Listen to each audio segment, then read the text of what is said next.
સુરત શહેરના રાંદેર પોલીસ સ્ટેશનના ઇન્સ્પેક્ટર શ્રી આર.જે. ચૌધરી સાહેબે પોતાના જન્મદિવસ નિમિત્તે અનોખી રીતે ઉજવણી કરી.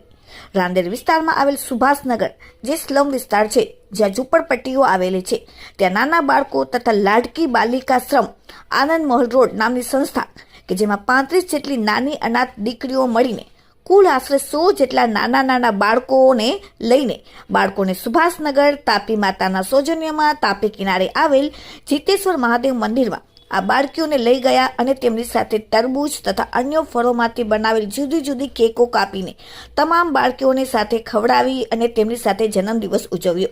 આ સાથે બાળકોના મનોરંજન માટે પ્રસંગ અનુરૂપ ડાન્સ તથા ગરબાનો કાર્યક્રમ પણ રાખવામાં આવેલ હતો, જેમાં બાળકીઓએ સરસ મજાનું નૃત્ય અને ડાન્સ પરફોર્મન્સ આપ્યું.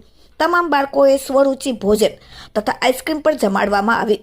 આ અનાથ બાળકીઓ તથા અન્ય બાળકોને યાદગાર રહે તે રીતે પ્રેરણારૂપ ઉજવણી જન્મદિવસની કરવામાં આવી, જેમાં રાંદેરના પીઆઈ ચૌધરી સાથે પીઆઈ સાહેબ પરમાર સાહેબ, રાંદેર પોલીસ સ્ટેશનના તમામ કર્મચારીઓ, રાંદેર પોલીસ સ્ટેશનના ડીએ સ્ટાફના કર્મચારીઓ સાથે રાંદેર વિસ્તારના કોર્પોરેટર સાથે તમામ મહેમાનોએ આ અનોખા જન્મદિવસની ઉજવણીમાં ભાગ બનીને કાર્યક્રમને વધાવી લીધો.